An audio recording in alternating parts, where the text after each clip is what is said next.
if I start telling people about hell, I might just scare them off. Where are you going to scare them off to? Hell number 2? Or are you just going to sit there and let them burn?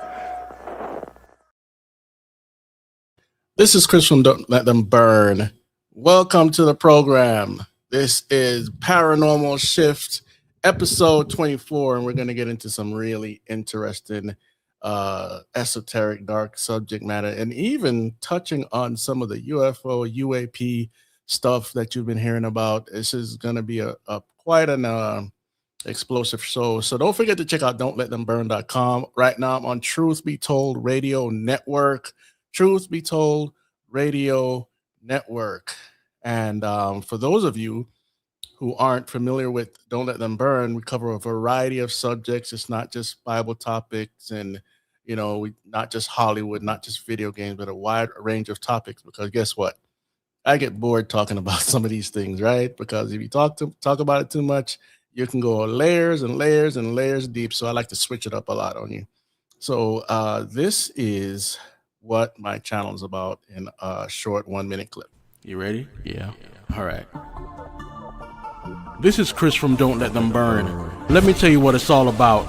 Our first goal is to spread the gospel of Jesus Christ to a lost and dying world through media. Our second goal is to expose the works of darkness, starting with entertainment, a device the devil uses to control your mind and soul. We also get into Bible prophecy, world events, the occult, UFOs, and other weird subjects. Why? Because these are the subjects that are interwoven into a lot of your entertainment. It's in your music, your video games, your reading materials, like comic books. I love them comic book movies, right? You really want to know the truth about some of these subjects and how to protect yourself and your families? Then subscribe now. Don't let them burn.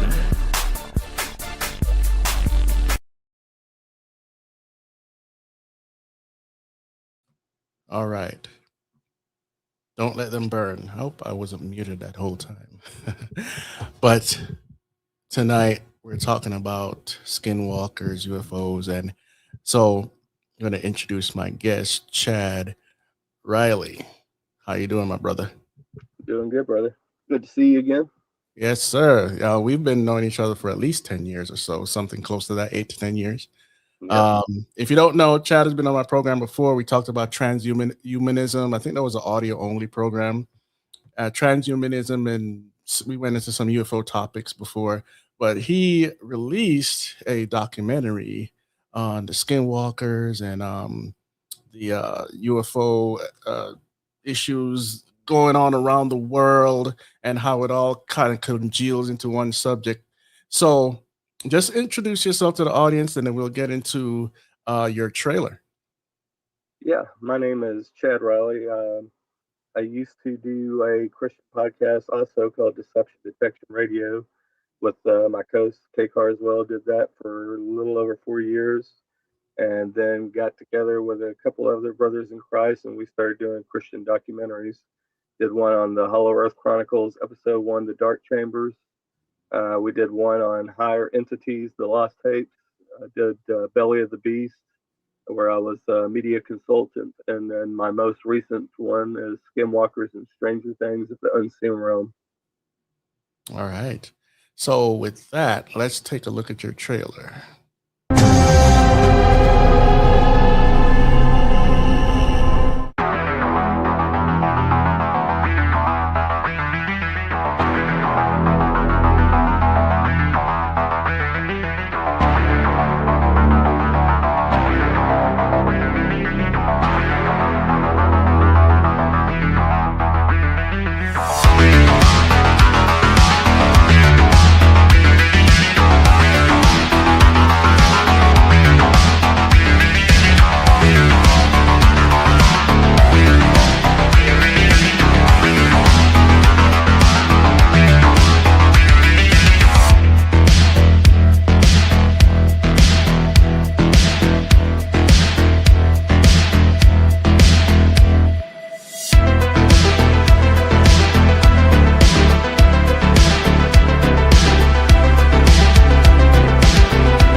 All right. So there you go. There's the intro. So before we get started, the easy answer for a lot of these questions out there about UAPs, UFOs, whatever you want to call them, the easy answer, they're demons, right? But don't forget that Ephesians talk about powers, principalities, spiritual rulers in high places. That's a hierarchy of angelic beings. So it's more than just the quick answer. They're demons, okay?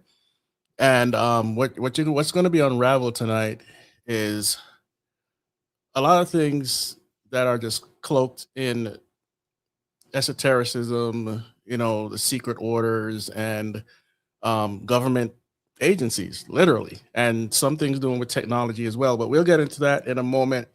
So where do you want to start? Because I know your documentary starts out with the Montauk project and some of the stuff dealing with how they call us humans containers. Go ahead. Yeah, I mean, actually, what got me going into this film and the research was Skinwalker Ranch. That was where I primarily was focusing on, was that and this hitchhiker phenomenon that they refer to. Mm-hmm. So by looking into the hitchhiker phenomenon, I started to be drawn into other territories, and one of those territories was the remote viewing program that started out at Stanford Research Institute. And a lot of people are familiar with the remote viewing program, about Hal Puthoff and Ingo Swann, Russell Targ, Pat Price, and then branched off into the military branch where they were teaching people in INSCOM and in the military how to do the remote viewing, which was Joseph McMonagle, as well as Melvin C. Riley and several others. And that's where we get a lot of the Stranger Things references, because Melvin C. Riley was 011. That was his designation. And then Joseph McMonagle was designated 001. And so, this is all based on very real stuff.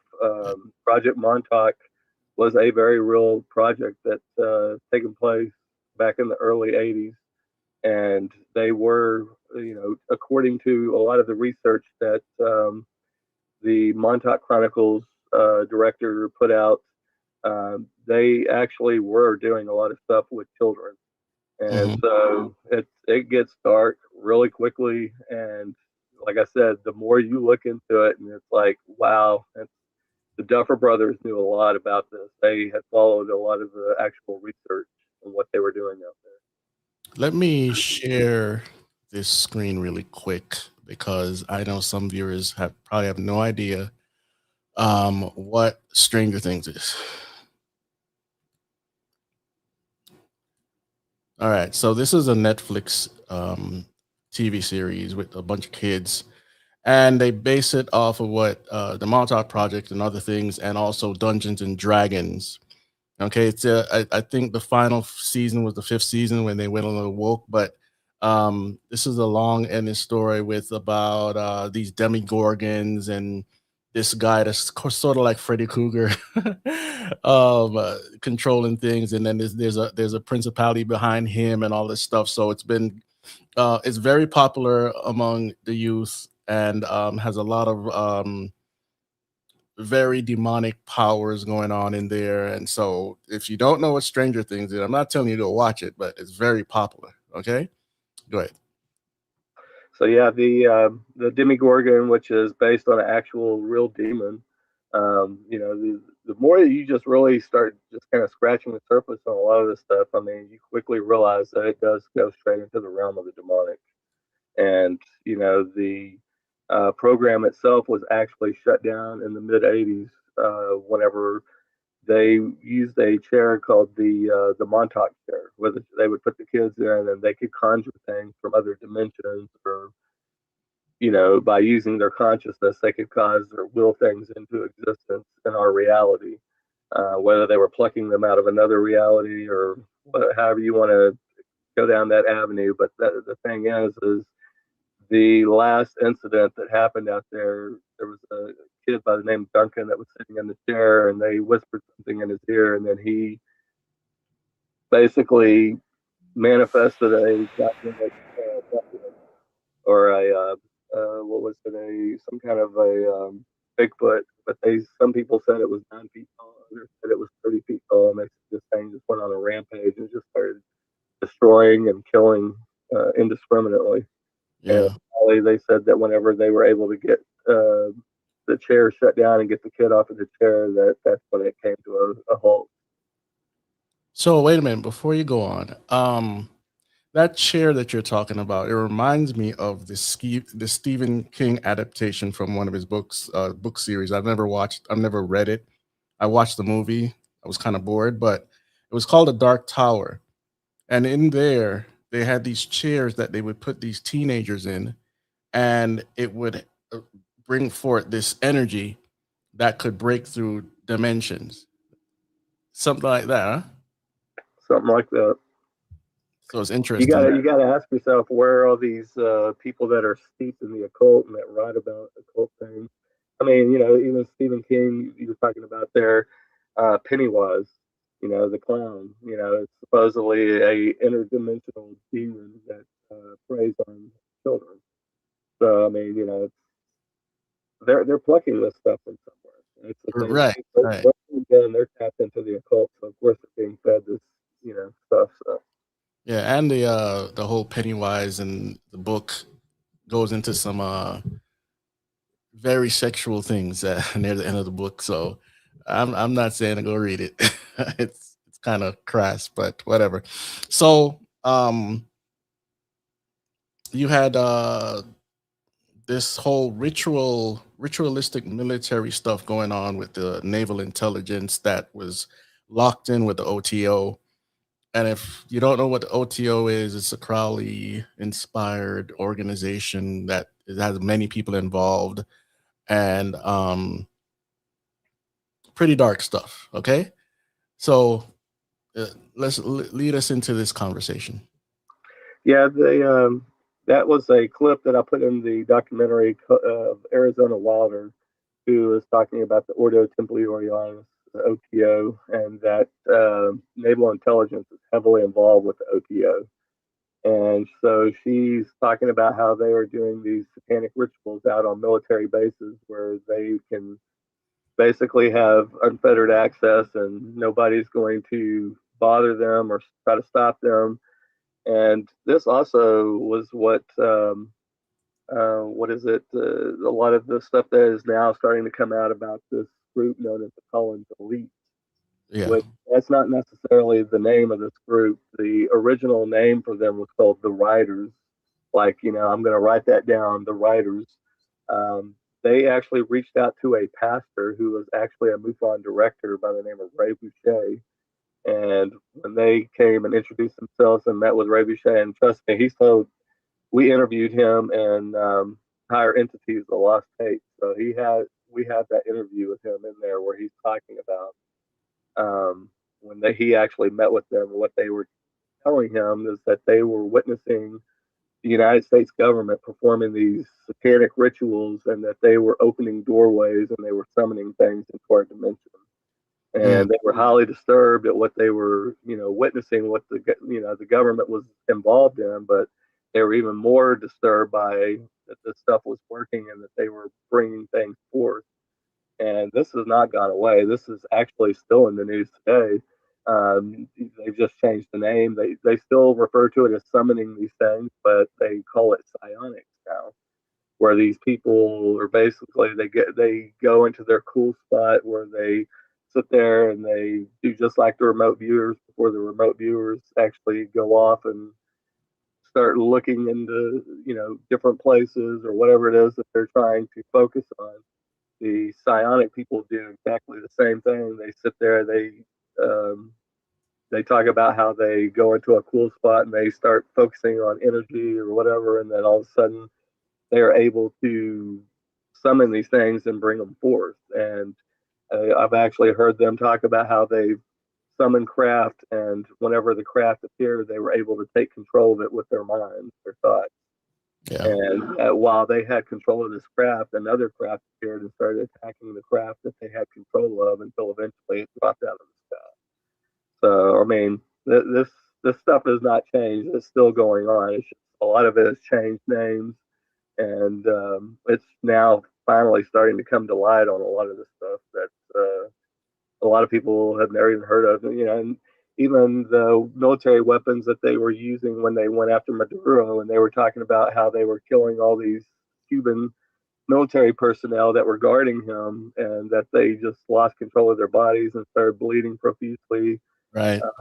It's like, this is nothing new, or this is what they call psionic weapons. Mm-hmm. And this actually was something that came out of the remote viewing as well. And even Ray Boucher was talking about that as well, because that was another thing that they had told him about, was these psionic weapons. But most people, they hear stuff like Havana syndrome. So they've had these weapons for a very long time, and trust me when I say, you ain't seen nothing yet. That's true. That is true. Read for the audience, read Annie Jacobson's book, The Pentagon's Brain. You'll find out a whole lot in there. And pretty much these agencies like DARPA are probably about 50 years ahead of us, probably more, Oh, So, yeah. Even what was it, back in the 70s, the Project Pandora came out, and that was actually in a committee hearing when the Project Pandora. I've got a full breakdown of that on my Truth Seekers Research channel. Anybody that's interested in Project Pandora, but that was a microwave weapon that they had came up with. And when I say in the 70s, we're talking the early to mid 70s. They had found out they could put monkeys to sleep with this microwave weapon. Well, in 2013, they actually tested it. And I have that all in there as well. They figured out that they could cover a wide range that covered an entire city. And so they tested it in 2013, and they put an entire city to sleep. And they just put them to sleep. They put some people in comas. And whenever they woke up from their comas, they slipped back into a coma again. That's how powerful this technology is. Yeah. Yeah. So as we're moving here, just to remind you, we've already gone over a couple of secret projects. One of them is Montauk, the connection to Stranger Things, the Netflix series, the ritual military bases that are, some of them are naval intelligence and others. A lot of agencies are involved in the occult, the literal occult. Okay. And so we have a couple categories here that exactly with Project Montauk and the Air Force Base and all this stuff, dealing with satanic ritual abuse. As you laid it out, you had 7 categories: psychokinesis, levitation, divination, possession, seduction, ESP, and telepathy. And this is exactly what the transhumanists are actually trying to empower themselves with. Go ahead. Oh yeah, the transhumanists have been. And, oh man, where do we even go on this? Yeah.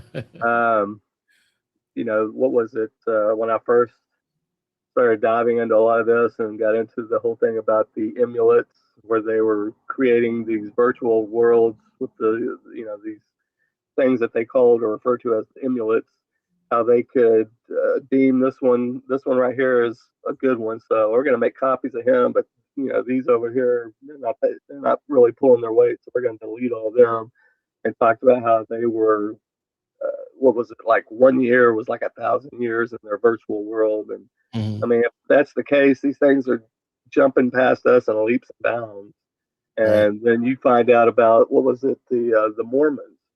It's like even the Mormons are mixed up in all this, because they're having people like Rothblatt come out who, what was it, the Time Magazine article that talked about, oh goodness, what was the name of that? I can't think of the name of it right now. Okay. There was the organization that he came up. If you look up Time, and I might have to come back on that one, but Rothblatt, they came up with the Seraphim. No, it might be Terrasum. think it's Oh, Terrasum. Yeah, Harrison.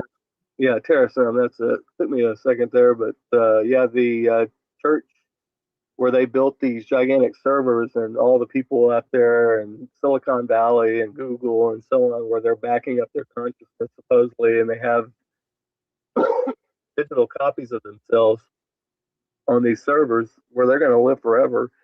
And they said that within 50 to 100 or even 500 years from now, whenever they have synthetic bodies that they can put their consciousness into, that they will basically go on to live forever. And so, it's like, why is the Mormon church having people like Ross Black come out there and talk about this technology? Oh, yeah. And then they're also supposedly broadcasting their consciousness out into space so that if ET is flying by and wants to download you like an MP3, he can.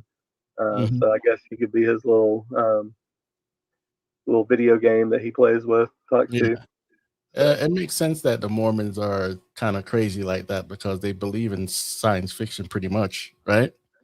oh Uh, yeah, and they have but yeah, and that's that's the thing. If they believe that they are going to be the god of their own world, then why would they want to live on in a as a virtual version of themselves forever? If you're right. going to be a god and live forever on your own planet, And the guy from Sirius Radio who dresses up as a woman now. yeah, that's his dad. Yeah. That's So his dad. it gets pretty freaky. Well, uh, you find that transhumanism and that transsexual go hand in hand. That's right. one thing that you'll find over and over and over again. And Yeah. then there's also his wife that they built the AI version of B248, I think it was, where she has her own artificial intelligence version that looks like her and talks just like her. Yeah, and it looks pretty gross and weird. And he supposedly uploaded her brain to that little head thing that he talks to. Yep. Um, so it just gets weird and weirder as you look into that guy. And I can't remember his name right now, but just look up he's either still the owner or the previous owner of Sirius Radio. So Yep. anyway, and then like I said, all these categories that you named, the transhumanists are all talking about it, but they term it. They have different terms for this stuff like telepathy and all that. They'll say instead of using telepathy, they'll say, "Oh, you'll be able to transfer your thoughts to one another through technology." So it's pretty much technosorcery, if you want to call it that, right? Then you also mentioned the brain control planes. Now, before you go right into that, I'll just have to plug something really quick because this was back in 2015. Pastor Billy recorded this documentary. You can get this free on his website, guys. There's 14 parts, and one of the people we interviewed, it was from our church, and he was ex-military, and he said that back in the 60s when he was flying planes, they already had brain control drones. I'm not sorry, brain control planes. They would put on whatever helmet or whatever, and they would fly it remotely, not remotely, but in the cockpit. It was totally brain controlled. So again, this technology is not new. So you want to talk about that for a little bit? Yeah, that was actually that stemmed out of the Montauk research. They were all over the place at that facility out there in Montauk, New York. They had the big, gigantic Sage radar tower that's also in the TV show Stranger Things. But what they would do is they found out if they broadcast certain signals out of that Sage radar tower that they could control people. And depending on what the signal was, would determine who it affected and what kind of control that they had over them. Like there was a signal that would cause animals to run either into town or out of town. There was a signal that would cause teenagers to congregate. There was signals that they could put out that would cause people to go on crime sprees. And so that was a lot of the research that you're talking about that eventually they use for the controlling, any kind of military equipment with just pure thought that they could put on people's heads. And if anybody's watching and you're skeptical about what we're saying here, It's on YouTube. Today, the colleges are playing with brain controlled TVs, brain controlled drones, and other brain controlled technology because, of course, this is going to not just be linked to a helmet with diodes or whatever. It's going to also lead into the brain chips, whether it's Neuralink or somebody else. A lot of these brain chips are being developed because they want humanity plugged into the virtual world and the technosorcery and all this stuff. So you could find it very quickly. It's not hidden anymore. Okay. And there was actually a series called The Feed that I'm not sure if you've ever watched it, but on that series, I think it was like 8 or 10 episodes. People had the Neuralink type chip in their brains, and they could see things like ads, and you go to a party and they had it all decked out fancy, and you could change people, how they perceive what you're wearing, everything. It was crazy. Right. But in that series, that was one of the things is they started hacking humans, and it got dark real quick when they got them. And they're talking about that stuff in reality. I mean, some of these guys source the common technologies anyway, but there's a couple good science fiction but reality type programs out there that actually show you a lot of this technology that's not coming. It's already here. It's just not public yet. It's not being distributed. But the whole thing, like say with the encroachment of AI right now, they have because right now you could prompt an AI or whatever, but they already have if it's truly realized, they already have a thing where you could create AI images with your mind. Whatever you're thinking, you could put it to video. Go look that up for yourself and see what you find. So let's segue a little bit into some of the political aspects and then go into more of the occult aspects. And again, if you're just reaching here, this has a lot to do with the UFOs and the entities. Some people call them higher entities and whatnot, and how they're gaming humanity. So all of this connects in a lot of ways.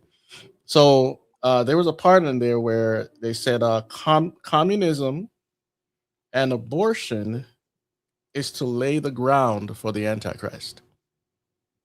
That was actually Kenneth Grant wrote that in his book, Aleister Crowley and the Hidden God, which is one of the 9 books in his Typhonian series.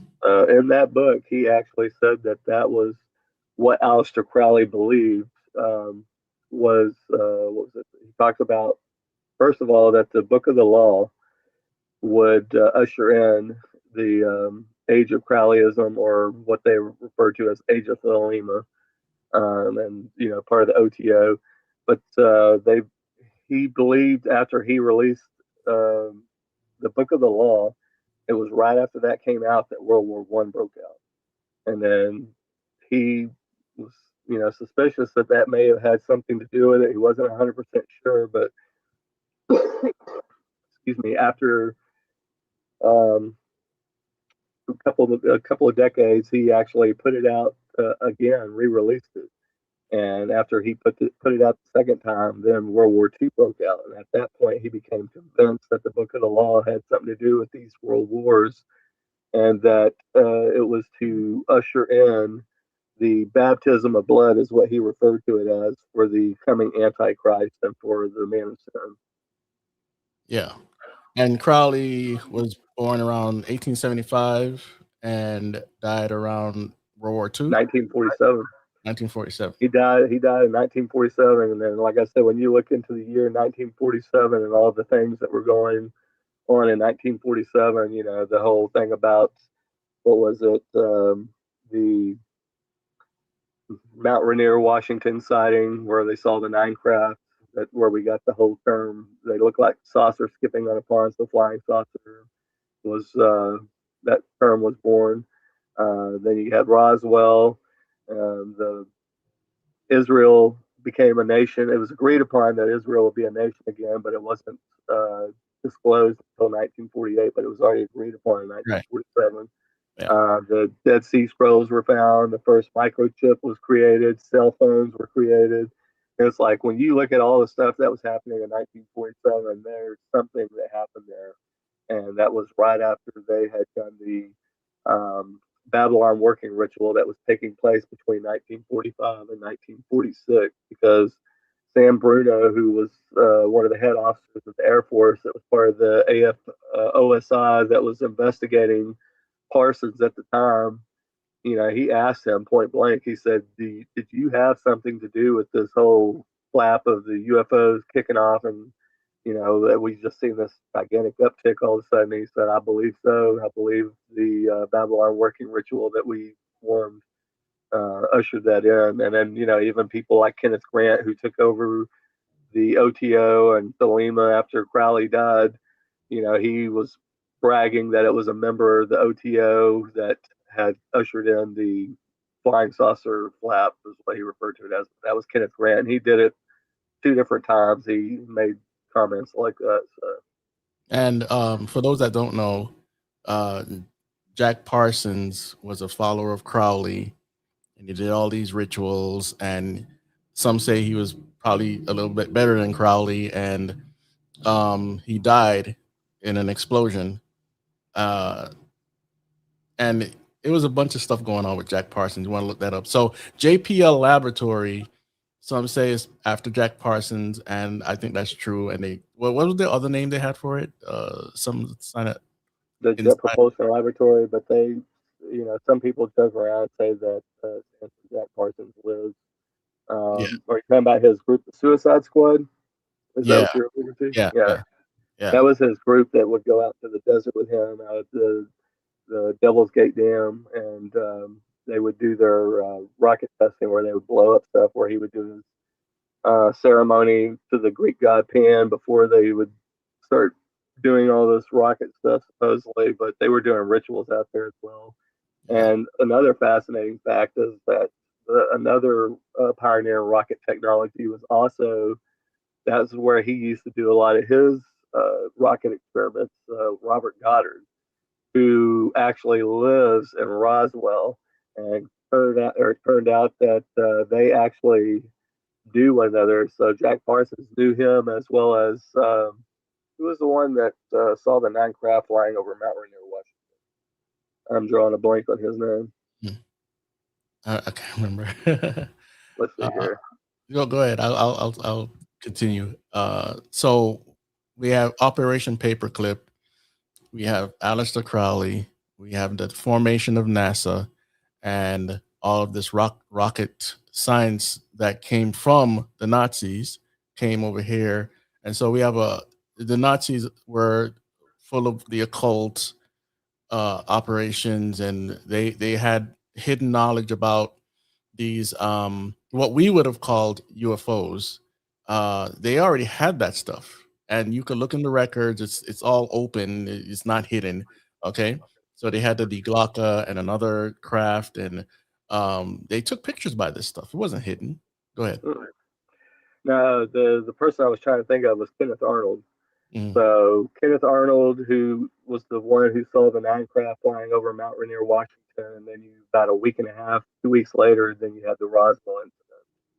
Yeah. And so, like I said, and they come to find out that Kenneth Arnold and Jack Parsons were supposedly flying buddies. Hmm. So, it's like, and then they both knew Robert Goddard, who lived in Roswell. So, you got a trifecta circle there where all these people know one another. Yeah. And that was just utterly bizarre that, when you start seeing how all these people are all connected, it's just, I don't believe in coincidences. Right, and going into the science fiction and the occult, we have H.P. Lovecraft, which you talked a lot about. Um, what's the one that wrote the Time Machine? Time Machine. Oh, H.G. Wells. H.G. Yeah. Wells, and a lot of these people were connected in certain ways. H.G. Wells was a part of a think tank, but touch on Lovecraft for a minute, because I don't think a lot of people understand that he was really involved in some demonic stuff. Oh, yeah.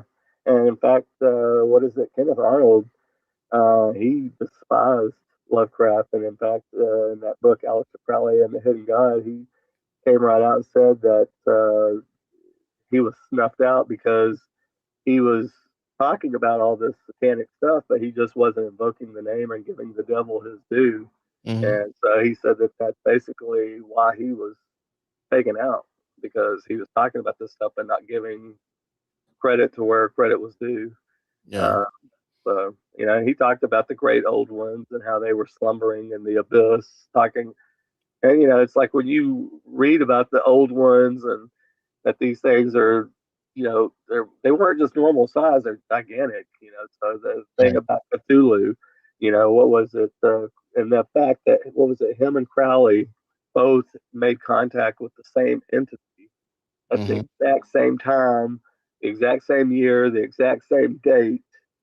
And, what was it? I think it was in that book also that Crowley, or not Crowley, Kenneth Grant said that he believed that Crowley misunderstood the entity. He said that it was actually Cthulhu, not Cthulhu. So, Did you see the new Minions trailer? no. Is that It's called Minions and Monsters. I can't play it because when I play it, I get a strike or they try to own the video. But basically, the whole movie is going to be about them conjuring um, Lovecraftian demons. And there's they try to make the Cthulhu or whatever you want to call it, like a little tiny, little cute little thing. But he's the one that trains the minions how to contact and summon these Lovecraftian spirits. So, and for those that don't know, my video is hidden now because all that copyright issues. But I went through 15 different Lovecraftian demons that actually did exist, like Dagon. So, if what you was want, the one Marvel series about the group of kids where it has the Church of Gabborim and all that in there? oh, Runaways. Runaways. Yeah, I mean they've got this stuff in. I mean all these comic books and all the comic series. It's like, and I know you break a lot of that stuff down. It's like this stuff is just in your face, and it's like we used to sit there and consume this stuff and read it, and it's like I look back now and it's like, why did I ever even read any of that nonsense? Yeah, I mean, it's hard to sometimes figure out the hidden agenda. Especially we're all technically young, and these spirits are so old they entertain us with themselves, because what do they want? They want our attention, they want our worship, and unfortunately some people bow down to them, and it's a lot of these comic book writers, Hollywood writers, they know more than you think they know, and they put a lot of this stuff right in front of your face, and it entertains you. Let's just be honest about it, so um we just have to deal with it.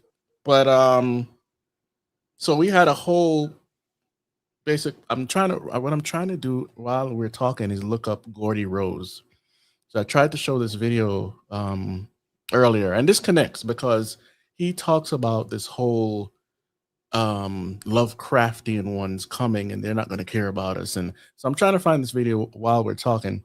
So now HP Lovecraft, we have Crowley. Somebody in the comments said something about Kenneth Anger, which is another um, MI6 or CIA plant who did all those experiment with LSD, and he did Are you all talking the. about Purich? Hmm? Andrea Purich? Not sure. I just know Kenneth Anger and the other dude. What's his name? Levy or something. Anyway, anyway, they were all plants to get the younger hippies and whatnot to get into some very dark stuff and drugs and all, drugs, sex, Oh, rock you're and talking about Timothy Timothy Leary. Leary, yeah. Timothy Timothy, Leary, yeah. yeah. Yeah, tune in, turn on, and drop out. Yeah, Timothy Leary. So Anger and Leary around the same time, and you go look this Well, stuff he's a up. Crowleyite. He's a Crowleyite. Yeah. He's a straight up Crowleyite. He even believed he was the reincarnation of Aleister Crowley when he Hmm. drew the card out of the tarot deck. Hmm. Yeah. Um, so we have Crowley in 75, then Jack Parsons JPL, Golden Dawn in 1898. We talked about the Suicide Squad already. And it's funny how we have a lot of Suicide Squad movies now. I didn't know where they got that from, but talk about Gene Roddenberry for a second, because I know this is a big thing going on with all these UFOs and the intelligence agencies and the stuff that he set up with Scientology. Well, this is actually going to tie in a lot with my next film that I'm going to be doing, which is going to be called Lucifer and the Council of Nine. He was actually part of this group that had many names: the Round Table, Lab 9, but him and Pure Rich, as well as DG Vinod and several other people, they would had these channeling sessions where they supposedly made contact with these 9 deities that they refer to as Council of 9. Mm-hmm. And that's where I'm gonna get into this, where I'm gonna break it down and I'm gonna get into the whole thing about Psalms 82, the divine council, the 72 gods that ruled over the nations that became corrupted, that God said, you shall die like men, but there was always 9 that ruled over the 72. And, even Crowley talked about his Augustus Council of 9, and Lucifer is number 1 on the list of the 9. And he named them all. And we see these 9 gods that ruled every pantheon, every civilization, and they always have the same, one's a storm god, one's god of the sea, and so on. You see them over and over and over. It doesn't matter if it's the Egyptian, like getting into the Ennead, or if it's the Norse gods, or if you're getting into the Greek gods, or whatever. Wherever you look, you see the same 9 that appear over and over and over. And the Gene Roddenberry, he was in contact with these same. He was in contact with them, and that's where he got all his information about Star Trek. Yep. He was being fed all of this information. I mean, take a look at the series. Look at the main ship, the Enterprise, NCC 1701. 1 plus 7 plus 0 plus 1 equals 9. You look at Deep Space Nine. There's always 9 officers on the bridge. Yeah. There's, what is it? You got the 9 Bajoran gods that, lived inside the wormhole right outside Deep Space Nine. You got 7 of 9. It's like it just goes on and on and on. He littered it and rubbed it in your face for decades, and he's still doing it to this day, even though he's dead and gone. He's still rubbing it in your face. There were 9 officers on Next Generation. Yeah. So it's just an allegory to these beings, and then of course you have Q and all these other entities floating around or whatever. But let me segue really quick and show this Gordy Rose clip, because it's important that people hear this, because obviously we're not crazy, right? We got receipts for some of this stuff. And this is Gordy Rose, who helped develop some supercomputers for Google, D-Wave. And you see on his chest there, Kindred is its company, and that's the Ouroboros on his chest. So do you have to really think about it really bad? Unless you're not familiar with these subjects, this is the occult right in your face. So this is Gordy Rose talking about the coming ones. And anyway, can you hear that? I'm the president of the United States. So I received this message from the heavens. So my microwave dish, my SETI dish, finally captures something. And what it says is, in 50 years or 13 years, we're coming to your planet. You got to be ready. Now, just imagine what would happen if that happened. A super intelligent alien race beamed down a message to all of us Earthlings saying, we're coming July 13th, 2030, and boy, you better be ready, because the mothership is landing right on the front lawn of the White House or wherever you wanted to land on that day. The amount of resources that would be marshaled to try to figure out what to do would encompass the whole world. AI is just like that. So when this thing that I'm talking about happens, it's going to be exactly the thing that you're thinking about those super intelligent AIs. So the one thing I can tell you is they're not going to be like us. So alien means, different. These things that we're building are not going to be people. They might be really smart. They might be really good at all sorts of different things, but they're not going to be like us. They're going to be aliens. And they're going to be, I'm sorry to say, way smarter than every single person in this room in ways that we can't even comprehend.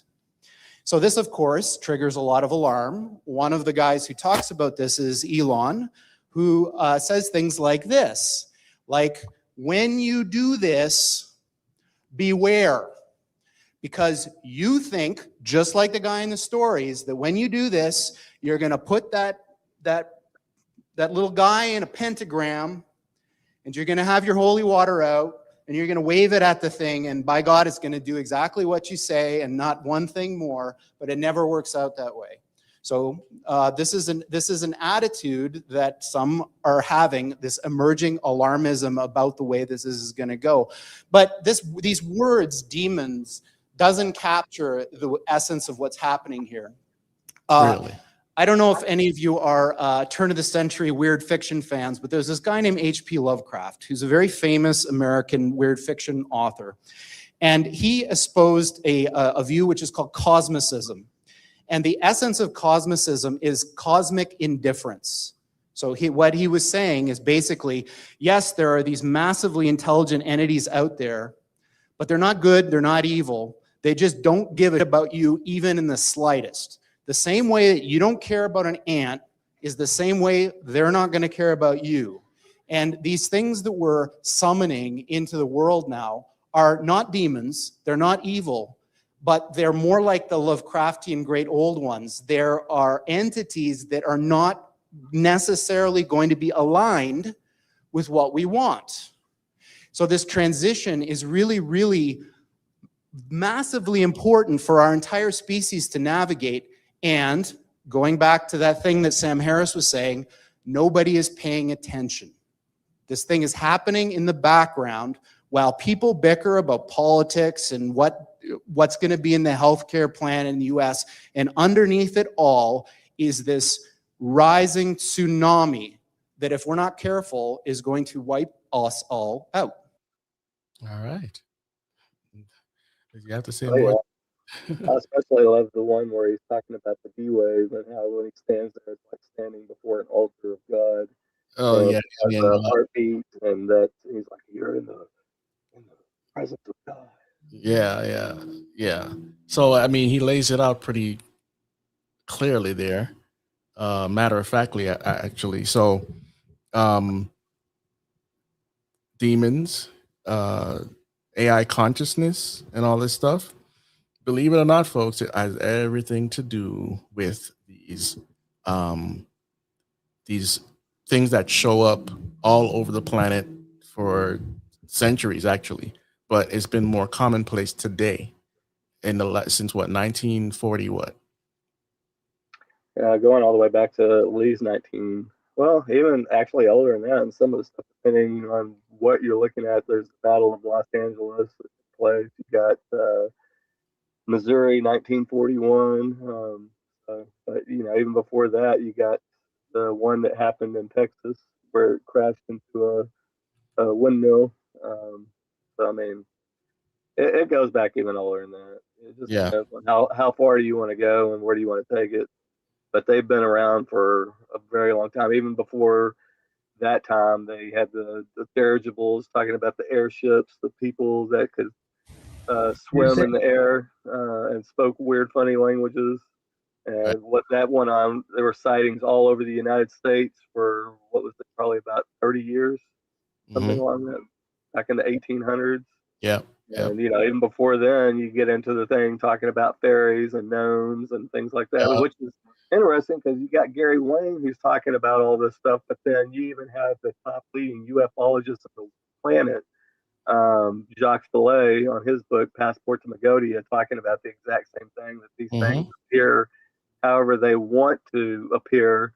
And even researchers like Carla Turner, who is a Christian UFO researcher, talking about how I believe it was the one time that something took over her son, and her daughter-in-law had gotten out of the car, and all of a sudden her husband was standing in front of her, which was Carla's son, and she's like, how did you get out of the car and get over here in front of me? She was confused, but he kept trying to tell her, come here, I want to show you something, come here. And he's like holding his hand out, trying to get her to come to him. Mm-hmm. And finally, something just told her, look over your shoulder and look back. And so she looked over her shoulder and she looked back, and she saw her husband still sitting in the car, frozen, holding the steering wheel. And whatever this thing was, it was standing next to what looked like a doorway, but it was almost like the predator creature. It was cloaked. Right. So right. it's trying to drag her into this cloaked doorway, and she, at that point, she was just like, I ain't coming near you. Well, let me go right back to kind of where we left off a second ago. I'm showing you another AI developer. He's in another country. I don't know exactly where. I chopped the video down to where it was a very long video. So here we go.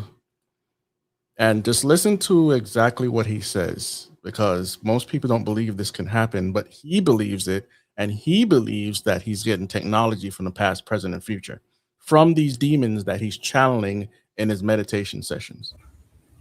You're saying that you can use meditation to communicate with consciousness of an AI. What does that mean?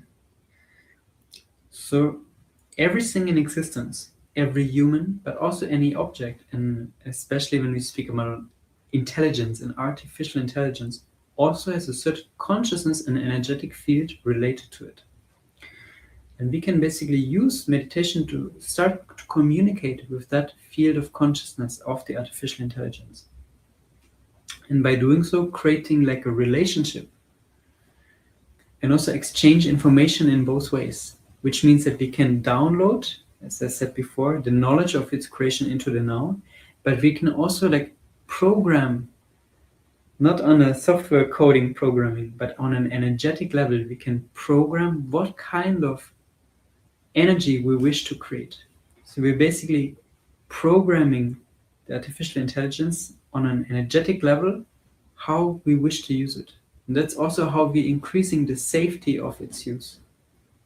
When you talk about consciousness of artificial intelligence, what is that? What does that mean for you? What is consciousness? It's a big question in general. Yes.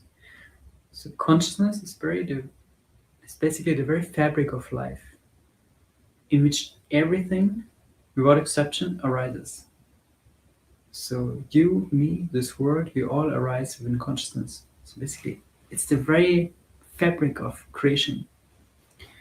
Now, the consciousness of the artificial intelligence, same like the consciousness of every human being, is basically a crystallization of that consciousness.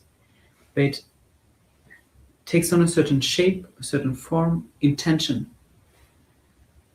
So the consciousness of an artificial intelligence is like the energy field behind the software. It's basically like a being that's related to the software of the artificial intelligence.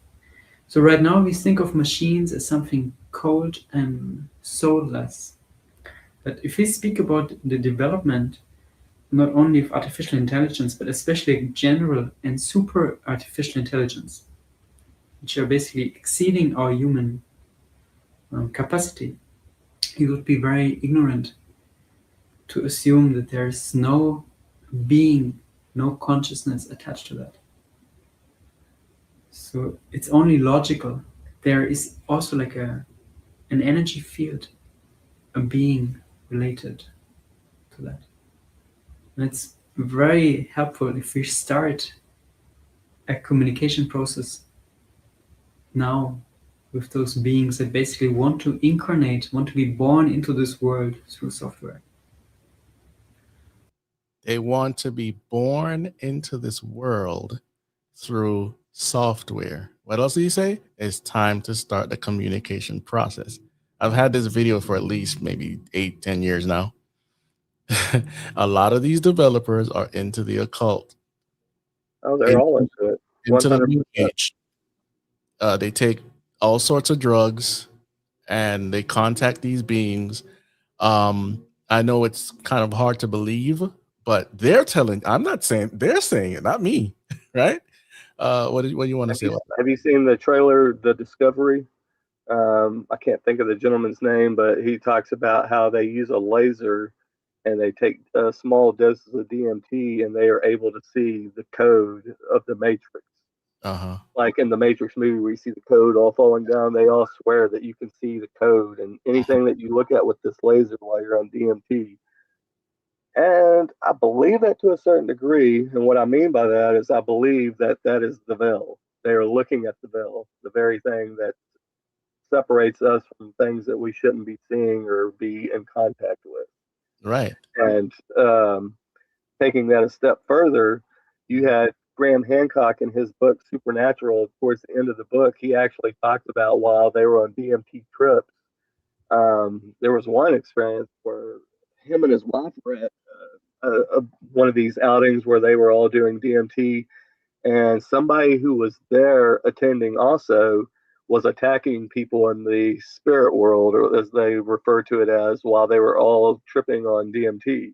Right. And he was getting something out of it, like a vampire or whatever you want to call it. But yeah, he was attacking other people while they were all in this supposed spirit realm on DMT, having these experiences. And he said it was one of the most traumatic things he'd ever witnessed.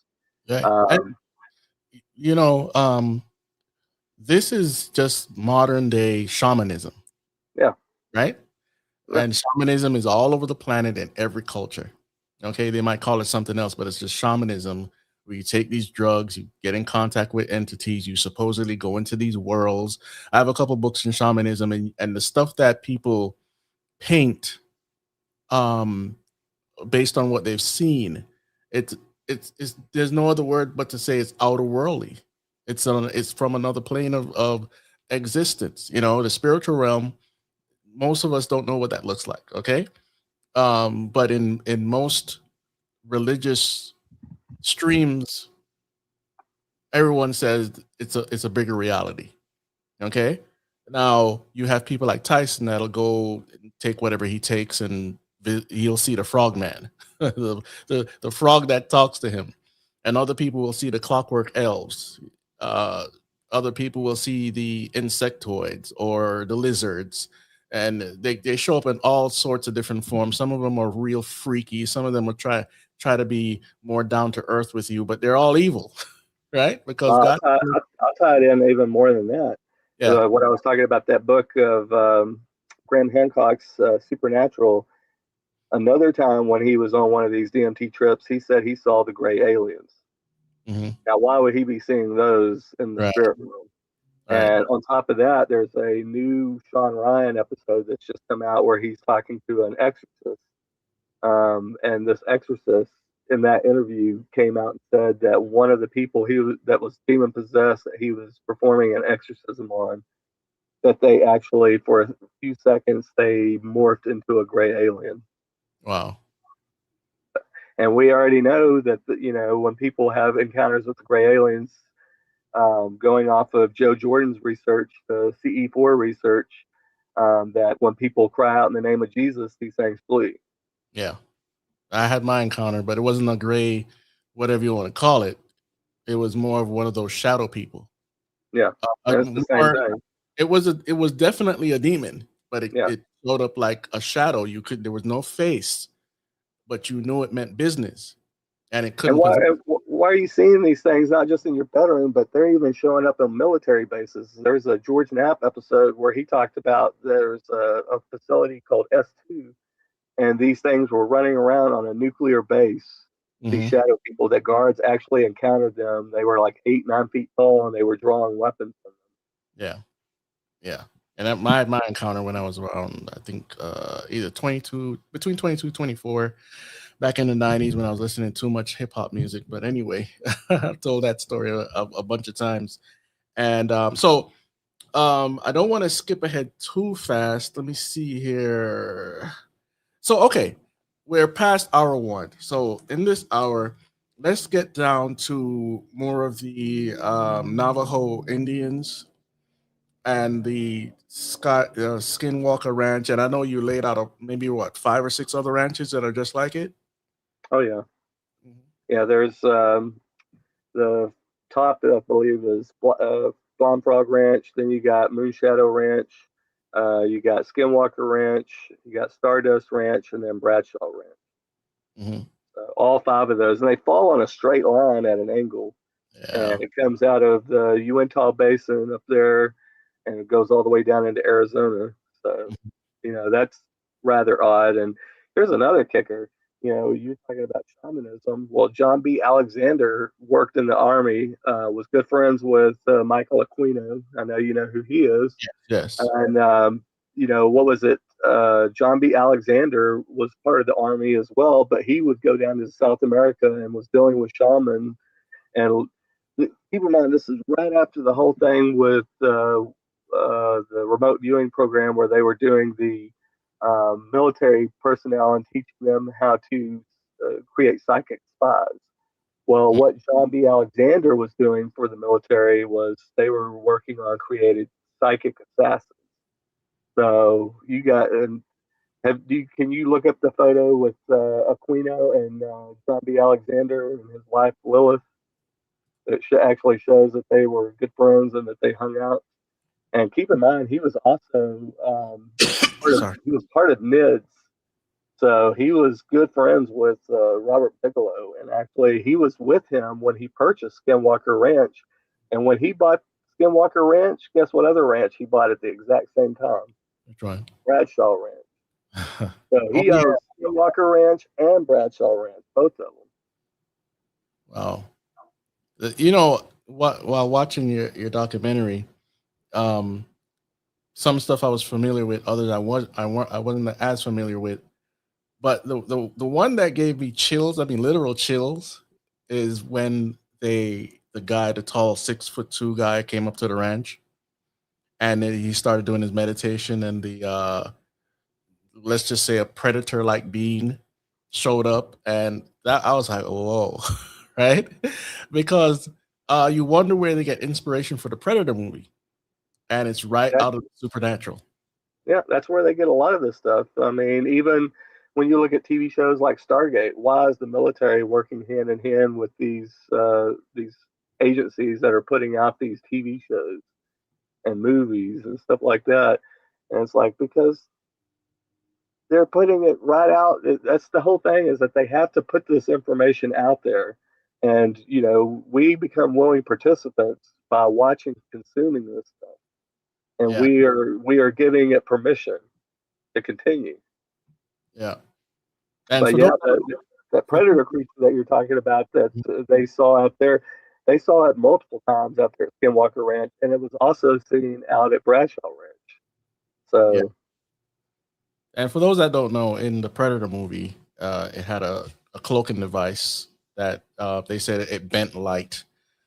Well, in the real life account, I mean, we're dealing with, either fallen angels or whatever, and they move between the planes of reality.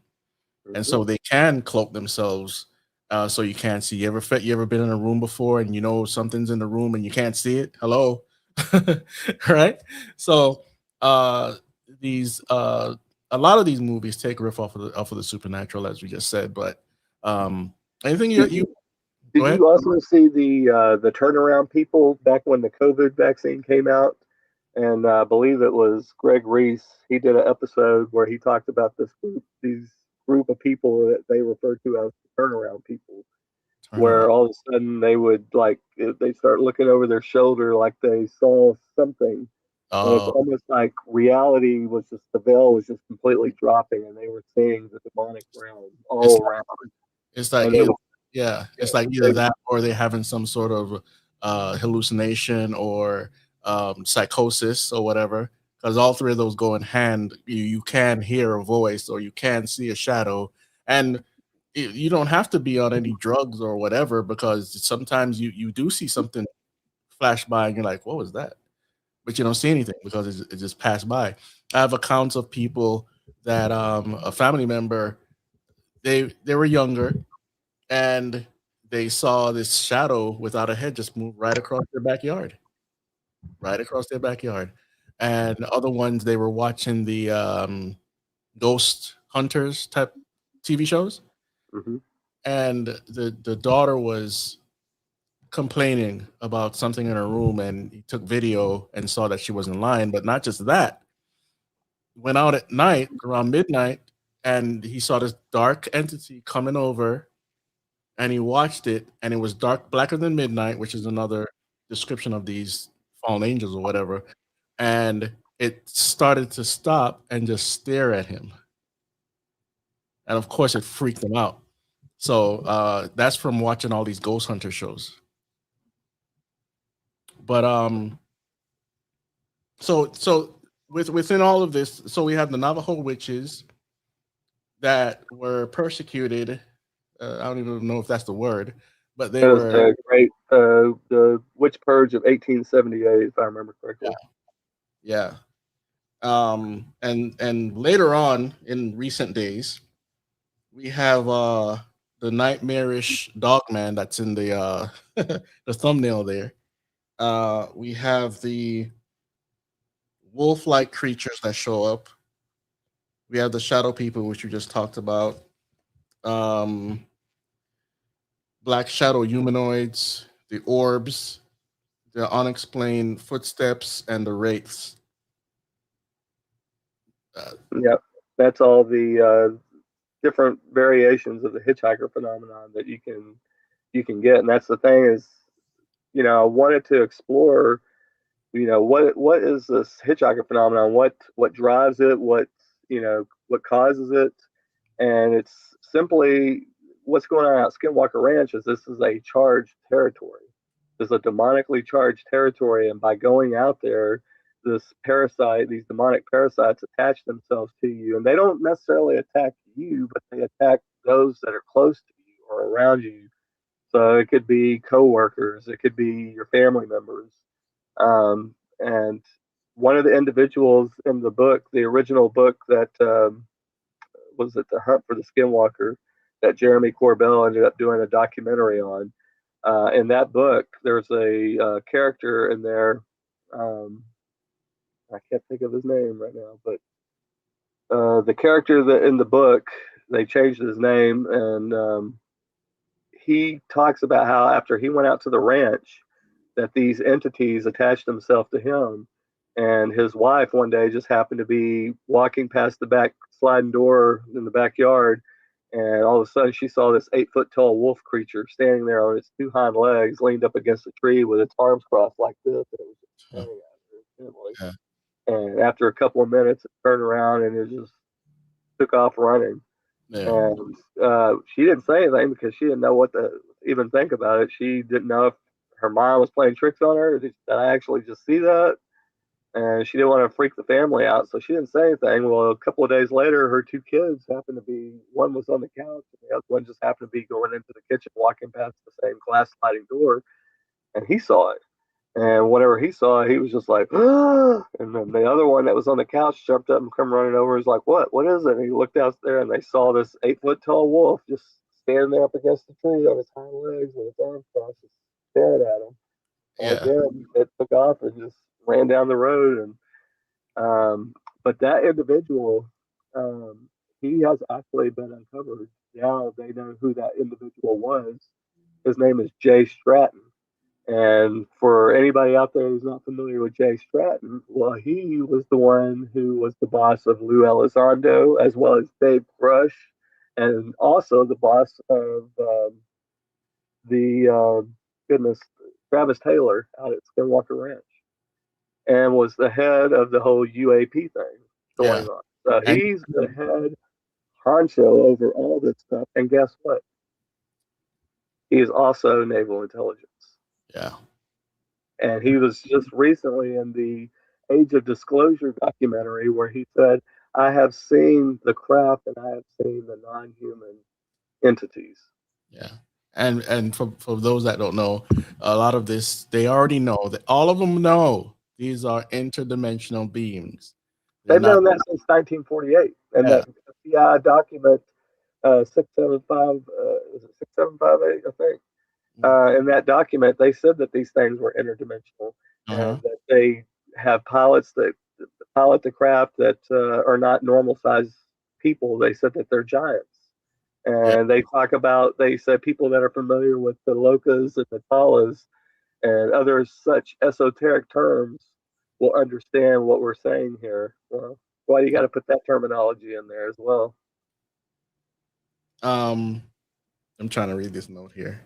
Many U.S. organizations, especially, deal with interdimensional entities. That's his quote from Jay Stratton, right? Yeah. And again, he's the one that coined the term UAP. And then they went into something about the holographic crafts. Is it crafts? Yeah. Mhm. And before you answer or you say something about that, because since I've been looking into this stuff for so long, but I wouldn't call myself an expert because a lot of my research is cursory. But I see hologram technology, actual fallen angel technology, and government technology. Would you agree with that, or? Oh yeah. And they've had a lot of this technology. Like I said, they've been dealing with them for a very, very long time. I mean, keep in mind that this whole thing about what is it, Ray Boucher, as well as them coming out about the rituals that they were seeing in the bases. This is going all the way back into the very early 80s.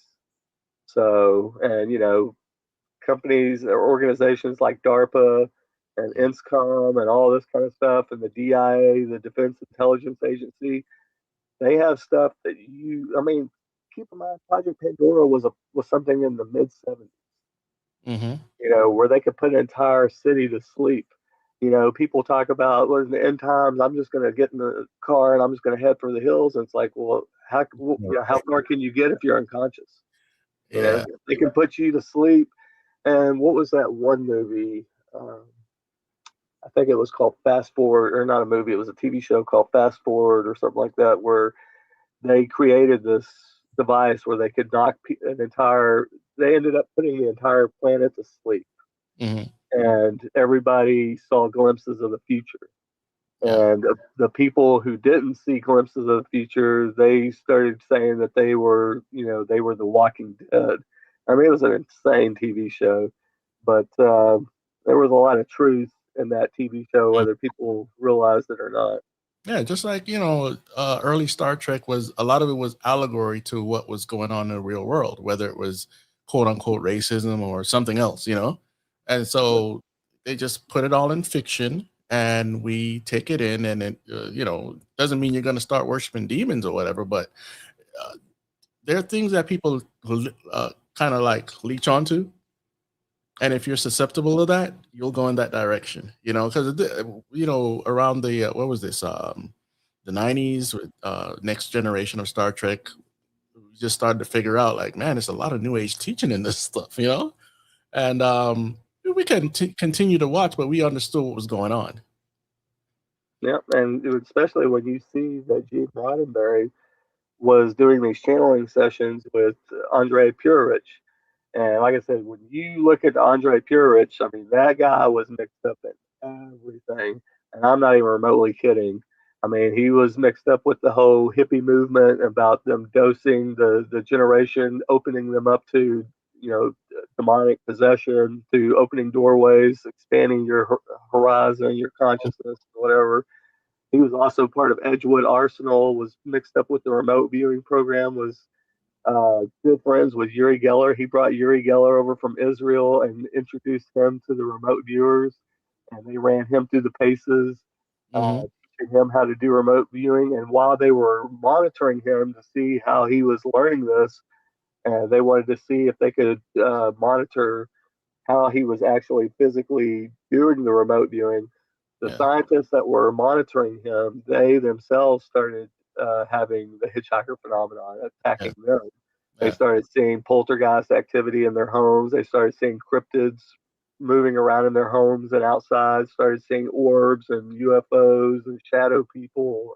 Yeah. And so that was the connection between remote viewing as well as Skinwalker Ranch. Yeah. For those that might not be familiar with the term remote viewing, define that for them.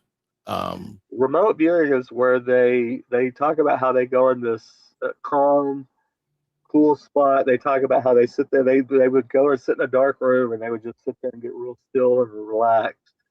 And they talk about going down into their cool spot or circle or whatever they wanted to refer to it as.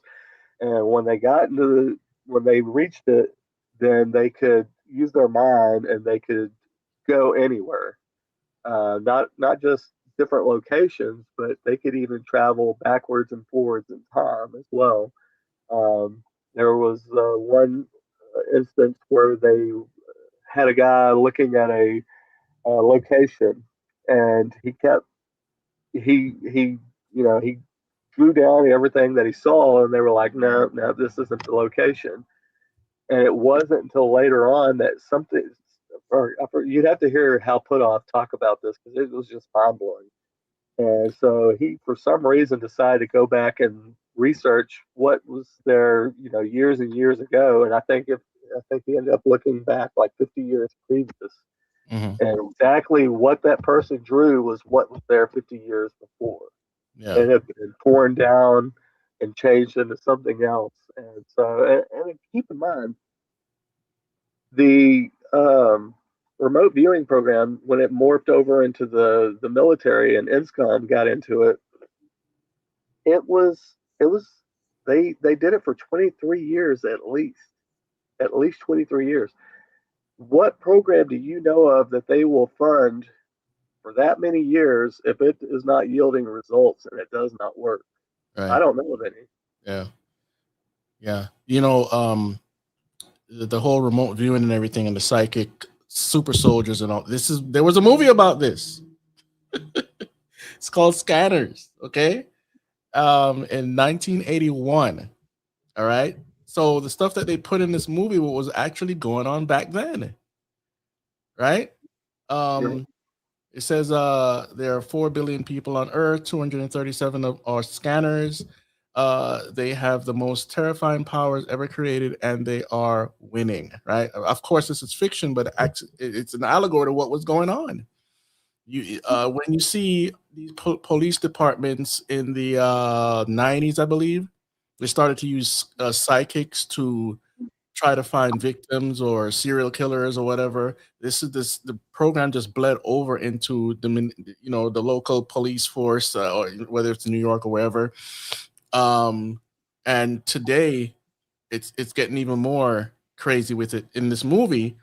Because I didn't see it in a long time, and I watched it probably about 3 years ago, and I noticed that they were using Hinduism in there, yoga, and a bunch of other stuff. But this guy that's on the poster was the most powerful psychic, and whatever.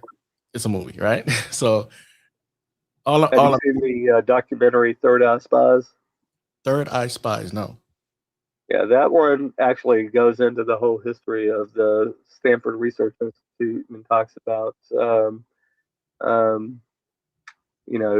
Swann as well as Pat Price and all them. Because Pat Price, he actually, and Hal Putoff all of them, but Pat Price was actually a police officer, and he didn't know how he was able to know certain things. Like there would be times where there would be a police pursuit and they'd be looking for a suspect, and he would tell officers to go to this location, and they would go there, and the person they were looking for was there. I mean, he had no explanation how he knew information sometimes, but he just knew things. Yeah. And when you really look into the people that were the main ones that did the the remote viewing, like Ingo Swann and Hal Putoff, they were both OT7s. Oh boy. And Pat Price was an OT3. So you know where I'm going with this. Yeah. They were the other shoe on the foot that belonged to the Babylon working ritual, because everybody knows Jack Parsons. Yeah. But there was also L. Ron Hubbard, who went off and created this religion called Scientology. And I don't know if a lot of people fully understand what they believe. There was a video that came out years ago with Tom Cruise acting completely bonkers, talking about how when he drove by an accident, he would pull over because he just knew he was the only one who could do something about it. And I mean, it was almost ridiculous when it first came out. But you remember the Scientology was going after everybody and threatening legal action, and they were making them take the video down. And every time it got taken down, more would pop up, and eventually this ended up causing a war between Anonymous and Scientology, because Anonymous was like, "No, you're not coming into our stomping ground telling us what we can and can't post on here." Um, but yeah, they believe that they are going to be like X-Men, that they are going to be superhuman, Uh-huh. and that they will eventually be gods, because they are still waiting for L. Ron Hubbard to reincarnate and to take back over Scientology. They have two different mansions with all his favorite things and all his clothes and everything stocked and ready to go. So if he shows back up, he's going to reclaim Scientology and take the reins once again. And when you see, Newsflash, he ain't coming back. no, he ain't coming back. Oh my gosh. I'm trying to look up a note I have for another movie. You ever saw Dreamscape? Yeah, I was actually going to mention that one earlier too. But yeah, they were going into one another's dreams, and that they could control the dreams by thinking, using consciousness or whatever. Yeah, these were more of these psychic. They weren't super soldiers, but they dealt with a lot of occult practices, and it got really. It was at the time I was a young kid. You know, it was one of my favorite movies at the time. But I mean, you know, as a kid, you look at all this stuff as fiction, and yeah, some of it is fiction. But the stuff that the military and these agencies have been dealing with for so long, you wonder why um, certain presidents, no matter if it's Trump or whoever else, just name one, they don't have full access to everything, because there is a thing called a deep state, and there is there are entities that some of these people in these agencies have direct communication with. Can I show you all the evidence? No, you have to do your own research, because it's being declassified. Not all of it, but enough of it. Yeah, and then you even got what was it when we got into the whole thing about Admiral Byrd, where he was taken inside the Earth and he met this individual or this entity that they refer to as the Master. And I found it very fascinating that you look at who was the one that wrote the book A Trip into the Supernatural. Not sure. Not sure. Look that up real quick because I can't think of his name. Yeah. So if you haven't seen this movie Dreamscape, you if you're interested, you can go look at it. It's again dealing with psychic powers, and it's kind of like a play on black magic, white magic in a sense, because these guys go in full battle mode to get into I think it's the president's mind to plant an idea or rescue him from the evil psychic person, so to speak. And the evil psychic person ends up turning into a serpent at the end. Well, they were also in that movie. They were using people to like psychic assassins, but they were Yes, doing it to your that's dreams. And that's again like what I was talking about with Michael Aquino and John B. Alexander. Is that was the reason why he was down there dealing with a lot of shaman, getting into DMT and all sorts of other, psychotropic drugs and things like that. It was they were wanting to create the perfect assassin that you could kill from a distance. right. And so, yeah, it was. Yeah. I mean, it was all real, and I can only imagine where it's at today. Yeah. This is what I wrote for my upcoming book.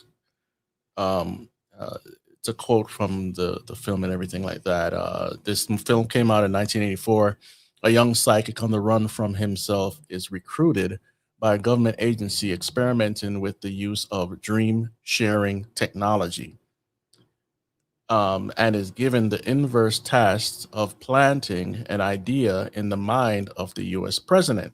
There was a movie called Inception that came out in the mid 2000s. It's pretty much the same movie. It says if the dreamscape scenario familiar, you have no doubt seen Leonardo DiCaprio in 2010 movie called Inception, and I'll stop right there. But you gotta understand that they put a lot of this stuff in fiction to kind of tell you what they're doing. And I don't know the motives of the people that directed, wrote the movies, and everything like that. But how is it so coincidentally, which I don't believe in coincidence, the same thing that the military agencies are actually dealing with? That's because they're feeding Hollywood a lot of this information to be put into films. Yeah. But that way the seeds are planted and that you accept it. And there is a CIA liaison office for the for Hollywood. Oh, If yeah. you don't believe that, go look it up. I bet you'll find it really quickly in under a minute. So you were looking up something a minute ago? Yeah, the thing that I was going to bring up was the whole thing of we got into in Hollow Earth where we talked about Admiral Byrd, and how when he was taken inside the Earth and he met with this individual or this entity that they refer to as the Master. Roger Morneau, he wrote a book called A Trip into the Supernatural, as well as another book called Charmed by Darkness. He was a Seventh-day Adventist, but he came out of Satanism. Mm-hmm. And after he'd been mixed up in it for a very long time. He talked about how he would go to seances with his wife.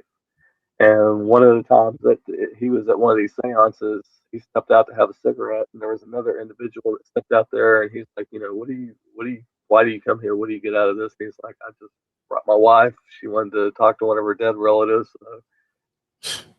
We're just here. And anyways, the guy that he was talking to, he's like, well, you're just dealing with demons.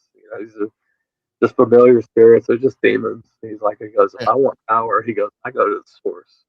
And then that's when he went into recruiting him to bring him into. He's like, look, he goes, I'll be honest with you. He goes, we worship spirits. He goes, I worship Lucifer and his fallen angels. They're just as beautiful as the day they were cast out of heaven. And he starts just laying it out for him and just tells him everything. And so he goes deeper and deeper into this world and starts going to some of these meetings and talks about these entities that would walk right out of the walls. And, when you hear the description that he's talking about, it's almost like when Jesus appeared to the apostles when they were in the locked room and he come walking through the walls and said, peace be with you. Yeah. But, he's talking about these other entities. And he says that they referred to the leader that was over all this as the Master. And I was just like, okay, so I think these who Admiral Byrd met with, as well as the individuals that were mixed up with Roger Morneau, who were worshiping these fallen angels, the Master they're one and the same. Yeah. And they gave the same message that most New Age films give, and other entities that have been channeled by people like Jay-Z Knight and others. Basically, make a one world government, stop the nuclear weapons building, get rid of the Christians, and one other thing. I can't remember what the other thing is, but they give the same message. It's the same message over and over and over again. And even when it comes to the issue of the rapture, whether you're pro, whatever, the New Agers know what's coming. They know that a rapture is coming, and they write about it. And I've read the documents a couple of times on this program. If you didn't catch it, you might want to go backwards. But they write it in their books that in the twinkle of an eye, there will be a thing that happens, and these people that can't take the evolutionary trend to change will be taken up in the they didn't call them UFOs, but the ships up ahead. And they also talk about the Palladians that are coming and all this stuff. Same stuff that Gordy Road is talking about. He just said it different. So these New Agers write about this stuff, and because we aren't New Agers, we don't read this type of material. It's all hidden, right? But they put it out there for people to read And this whole UFO phenomenon, which whether you call them demons or fallen angels or something else, they're playing the world, and they're getting people ready for the Antichrist. Go ahead. Yep. So I mean, that's again what Kenneth Grant laid out in his book, that Aleister Crowley believed 100% with all his heart that this was the generation that was going to usher in the coming man of sin as well as the Antichrist. I mean, even Parsons himself referred to himself as the Antichrist, and I found it very odd and fascinating that the Jehovah's Witnesses had a specific date in mind when the end of the world would begin, and it just so happens to be the day that Jack Parsons was born, and that he would perform the Babylon working ritual, and that he would refer to himself as the Antichrist. Again, you got L. Ron Hubbard, who goes off and creates this religion called Scientology, and then you got members that are members of this religion that are creating the remote viewers and the remote viewing program, and not just psychic spies but psychic assassins as well. Yeah. There was another part of the documentary that kind of weirded me out a little bit, just a little. The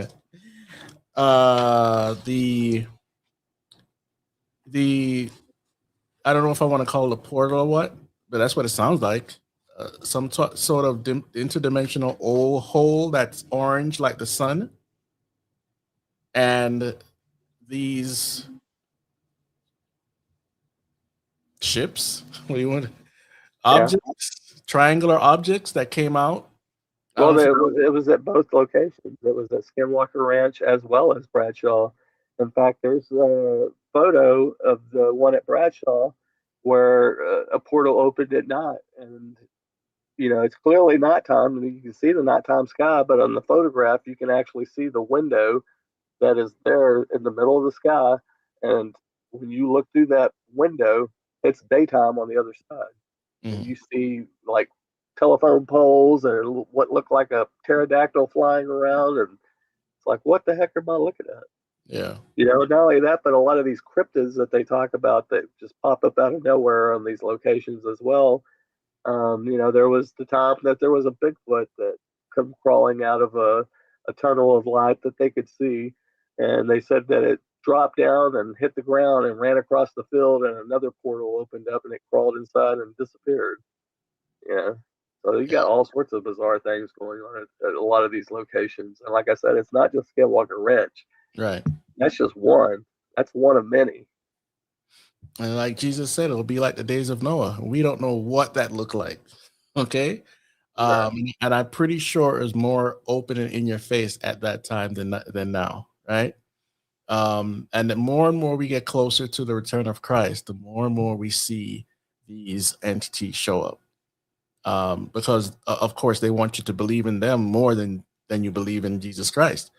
And if they can keep you fascinated with them, guess what? You'll never want to go to church and hear a pastor. We get power because we take DMT and mescaline or whatever the thing is, hash, and we visit. Look at who's the main David Greer. His last documentary, Fourth and the Fifth Kind or something like that. Yeah, the Fifth Kind. That's the one where the entity was floating in the air that looked just like the one that Aleister Crowley had summoned. And they go on these little vacations out in the wilderness or desert or whatever, and they go on these group summonings. Yep. Right, and he has top clearance, Q clearance, this clearance, that clearance, and he knows there is a false UFO to show up, but at the same time, he's worshiping demons. So how you make sense out of that one, right? Childhood's End. Remember that? You saw the document, not documentary, but the miniseries. How the spacecraft shows up and they get a little envoy to the United Nations. They show the main demon shows up in the mirror because of scrying, channeling and all this stuff. But the guy wasn't channeling; he just showed up and told him, "Look, we need you to be the envoy to speak to humanity for us." And by the time this guy convinces humanity, look, they're not bad guys. Come on, man. You know, they're gonna bring technology and healing. Cancer will be no more and all this stuff. And he shows up, and it's a big red 9 foot tall or whatever he was demon with wings, the way it's portrayed to us. And he has a boy on this side and a girl on this side, and humanity just accepted like nothing. Basically, the Baphomet came to life. That's childhood's end. And I'll show a picture of the documentary, and I think it was written by Arthur C. Clarke, if I'm not mistaken. Arthur C. Clarke. Go ahead while I look this up. Yeah, it's fascinating. Him standing there with the boy and the girl, almost like a representation of Adam and Eve, and the serpent usurping authority of the world and becoming the god of this world. Yeah, there it Very is, guys. fascinating. Now it was originally a book, okay, and of course the book is going to go into a deeper story and all this stuff, and it's totally demonic. Oh yeah. And I never read the book, so I caught on to the mini series. Here goes the dude right here. This guy right here. See? Am I making it up? Big old red. And the children are called chosen ones. Yeah. Just like every other show that come up with weird stuff, they always call chosen ones, and they use the kids and they fly them to another planet and all this other weird stuff, right? But everybody left behind on the planet becomes kind of like food, and it becomes a nightmare. Okay, so that's childhood's end. No need to go into more about that, but yeah, the kid. Oh, there it is, right there. Yep, that's it. All right. So and let me just let me see if I can spell this right the first time. Baphomet. There he goes right there. What does he have right beside him? A girl and a boy. Right. So these people are into some weird demonic occult stuff. Okay. So let's see here. Let's see. We've got a couple minutes left here. You called out. You said you talked about the third eye spies before. Oh, so one more thing I want to mention is how these people that are doing all this genetic experiment and occult activities and creating demonic AI, we're talking about the bigger form of AI, the AGI, and the rest. They're actually trying to add a third strand of DNA to the human genome, if you didn't know that. Because, again, they want to transcend humanity and then have no humanity, which is called posthumanism. I'm not saying God is going to allow that to happen, but these are what they want to happen. This is what they want to happen. A third strand of DNA so you will not be human anymore. Anything you got to say about that? Well, that ties in with the mark of the beast, is that there will be something that humanity will take. And that's the thing, is the Bible talks about there's two things that are unforgivable sins. One is to blaspheme the Holy Spirit. The other is to take the mark of the beast. So, like you said, if you're no longer human, then what are you? Are you covered under God's salvation? Yeah. So. Another thing that you mentioned in the documentary was, and it's so weird to me, and it could be nothing, but I think it might be something. Okay, you mentioned the blue sky, right? And as we know, the people that run Facebook, maybe not all of them, but Zuckerberg and a few others, they are into some deep occultic Saturn worship. Okay, and they make this next platform Blue Sky. And when I heard Blue Sky in your document, I was like, wait a minute, isn't that the platform? And basically, it's a haven for lefties, far lefties. What do you think about that idea?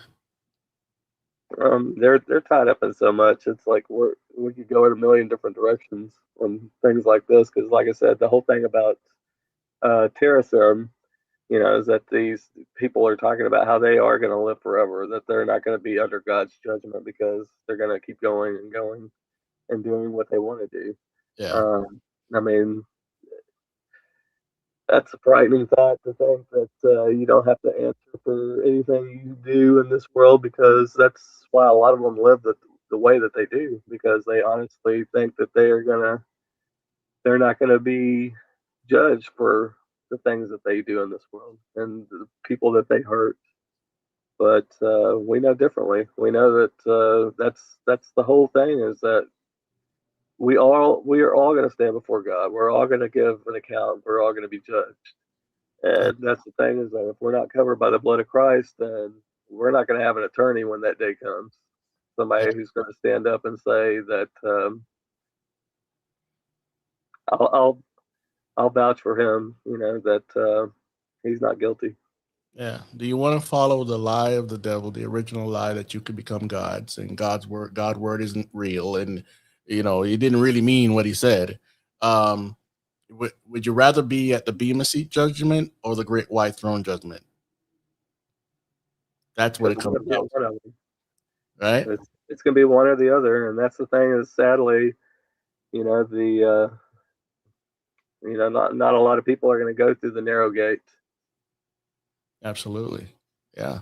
So as we see, the governments around the world are now starting to do their disclosures, and it's been going on for longer than you think. But I believe it's around the early 2000s, there was a guy from Canada that he was the ex prime minister of Canada, and he had a big conference full of media. So it's not like it wasn't broadcasted. And he talked about all the governments know about these entities, and they're just basically afraid what the population is going to think. And he was the one that made the statement that the UFOs are just as real as the planes flying overhead. Mm-hmm. Yeah. And then you even had the Israeli official.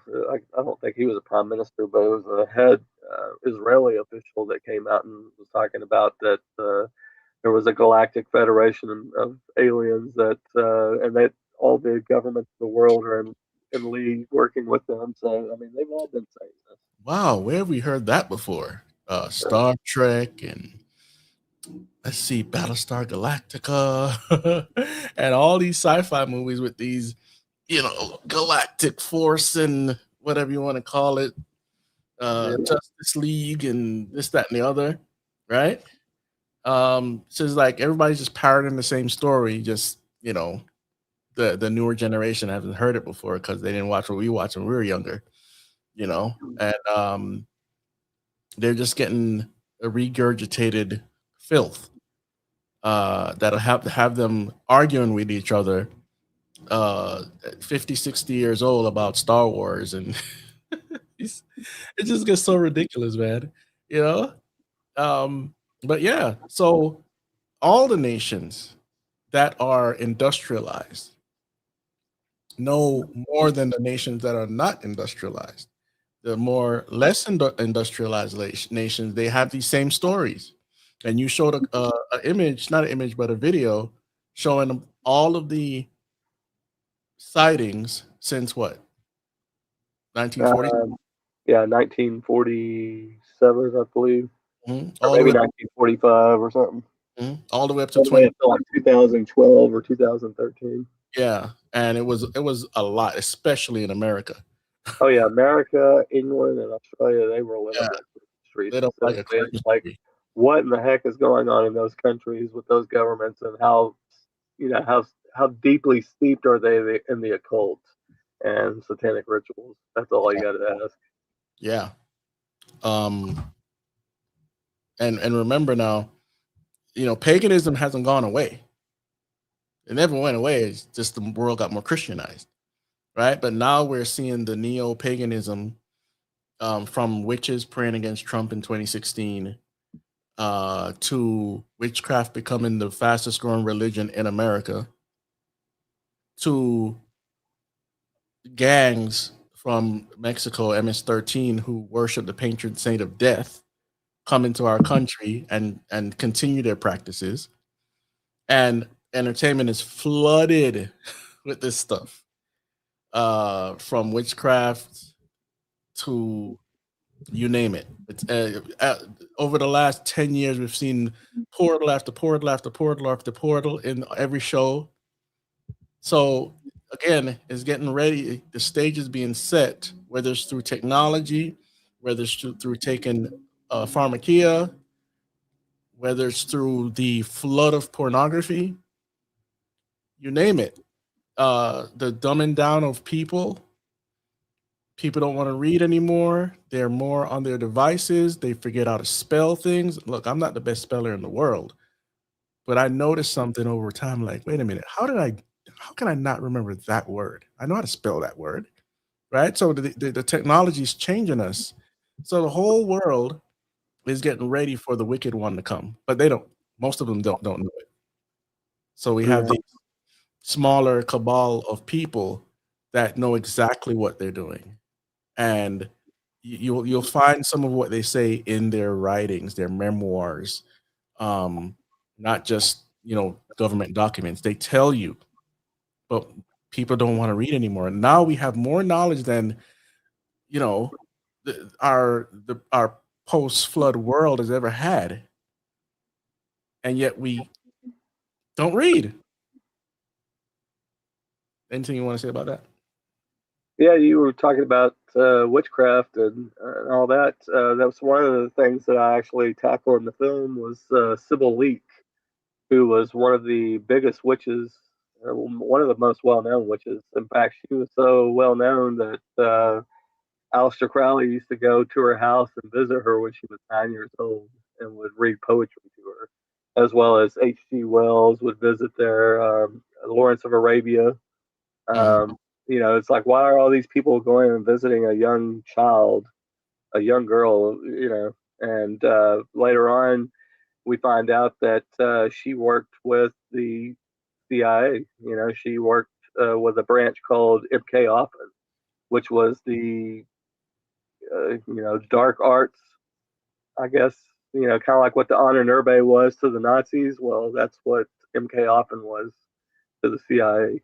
And they attended seances. They, got involved in a lot of occult, esoteric stuff. But Sybil Leek was a person that they went to quite often and talked to her. And one time when they were visiting with her and talking to her, she went into a trance and just basically started talking about how the earth was being played like a fiddle, and that these entities that they thought were aliens from other planet were actually demons from hell, and that the earth was a big farm, and that they were harvesting souls or something along those lines. And I found that very odd because Bob Lazar later on, who was part of the S4, worked out of Area 51, talked about the craft that he worked on as well as that he saw out there when talking about some of the literature that he read, talking about religion.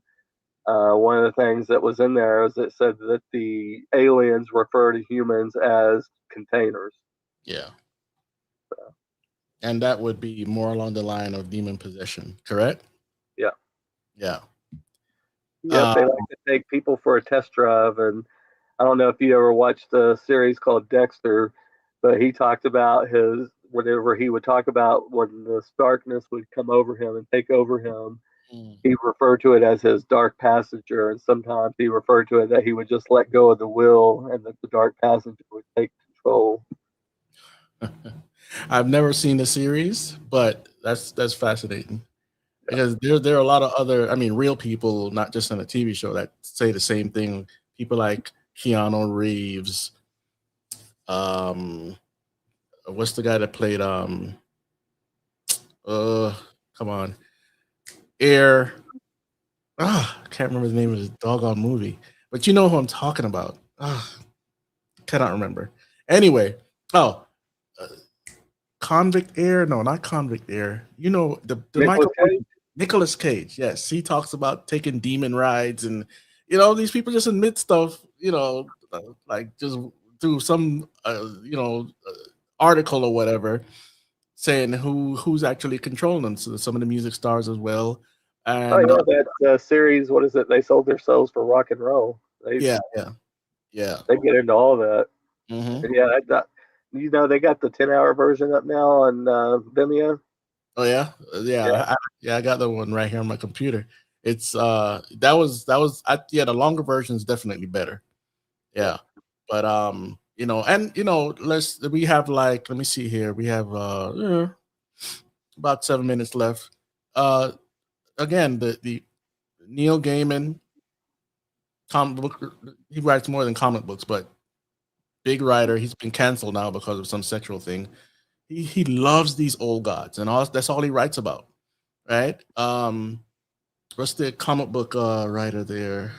He had a book called something about the gods, super gods, super gods. Let me look it up real quick. Super gods. Now, when you Grant Morrison, when you look at this guy's YouTube videos, he doesn't hide it. He doesn't hide it at all. He talks about taking the drugs and meeting the entities, and then they take him to some star system, and they tell him to whatever we tell you, you put it in the comic books, right? So most of us look at comic books as innocent literature, but a lot of the creators, I mean a lot from the beginning, were occultists. Oh yeah. I mean, that's what the Nazis were all about. Was they? You know, everybody thinks that the Nazis were all about eugenics. That's not true. That's not even remotely close to what they were involved in. They were going off of a lot of the research that Helena Blavatsky had put out about the root race theology, and they believed that they were the descendants of the Aryans, and the Aryans were the descendants of the Atlanteans. Well, when you go and look at what Helena Blavatsky wrote about them in Secret Doctrine Volume 2, it said something along the lines of it's the Book of Dizion. There's a section in there, and it talks about they built statues 9 yardis high. Well, yadi is 3 feet. So that's 27 feet tall, and it directly ties in with Genesis 6. So that's what they were trying to tap into, is the Nephilim bloodlines, Yeah. the B'nai Elohim. Yeah, and it might sound strange to anyone listening, but these guys really believe this stuff. They really want to tap into the Genesis 6 fallen angel copulating with human women and creating giants. They really want to tap into that stuff. They write about it. Okay, so I know it sounds strange, but hey, when you look at the receipts and you dig into the literature, they're all about that, and that's part of the whole genetic experiments going on now with designer babies and the third strand of DNA and the mixing um mixing biology with technology. And what was the guy that did the artwork for Aliens again? Geiger? Giger? Oh yeah, H.R. Geiger. Yeah, he was fascinated with this stuff, and this is where your alien creature. Well, it was all demonic type stuff. He was like tapped into the demonic world, and you look at all of his stuff; it's all highly erotic as well as just totally demonic. I forgot how to spell his name. Oh, there it is. H.R. Geiger, whatever. He was heavy into satanic images, and it's always bio techno. And this is the alien that everybody loves, and it's the head of a male phallic. Yep. Okay, no other way to say it because it's right there in front of you. Right? So this guy, it was always super sexual, always. And so around the world, these entities are playing you, and we are entertained by it. And so you look at the UFO phenomenon, you look at the stuff these guys put in the movies, You see this right here, this one, I'm not going to make it enlarged, but that's something going, where, whatever, right? So that's his artwork, and he's dead now, but he saved, not saved, but he worshipped Lucifer. And as a kid, I went to the library and I would look at this artwork and I was like creeped out by it, you know? So there you have it. So, all right. Where can people find your work and get in touch with you? Well, I've got a YouTube channel that you can go to. It's called Truth Seekers, one word, TruthSeekers, and then research. So 2 words, Truth Seekers Research. You can go there and watch a lot of videos, interviews that I've done. But if you want to watch the film, it's on Vimeo. You can just Google Skinwalkers and Stranger Things of the Unseen Realm, or you can go to my YouTube channel and click on anything on there. Pretty much the link is embedded in the descriptions on a lot of the videos that you can click on and go to. And it's 2.5 hours long. So I highly suggest that you pace yourself because it is jam-packed with tons of information. And a lot of people who've already went and watched it have said that they've had to watch it at least 5 to 7 times because there's too much information in there. Yeah, pretty dense, but great information. And you guys, our memberships are open. We'll be bringing back more programs like this, and we'll be covering more on the gaming industry, Hollywood, symbolisms, and you know how we get down here. But if you're new, if you find value in this, give us a like, share this video, and if you need to get in contact, Telegram is where I hang out a lot, and on X and YouTube and Rumble. So, but Telegram, it's Don't Let Them Burn Official. You'll find that, you'll find me. And if you have a question, there's always my website. But if you reach out on X and Telegram, you'll reach me faster. And Chad, thanks for joining me here. Truth Seekers Research. And hope to have you back soon. Maybe we could talk about more of this disclosure stuff and I don't know, whatever else, right? So it's been great. 2 hours. We went 2 hours, guys. Thanks for joining us. And don't forget that Jesus Christ is the only way to heaven. And if you haven't come to realize that yet, it's time to make a decision now, because these entities are not playing around with humanity. They're forcing you guys to lay down in front of the altar of the devil. Jesus Christ is the only way out of it. Thanks for watching. Don't let them burn. If you like our videos, don't forget to hit the subscribe button and the notification bell to get all our frequent updates.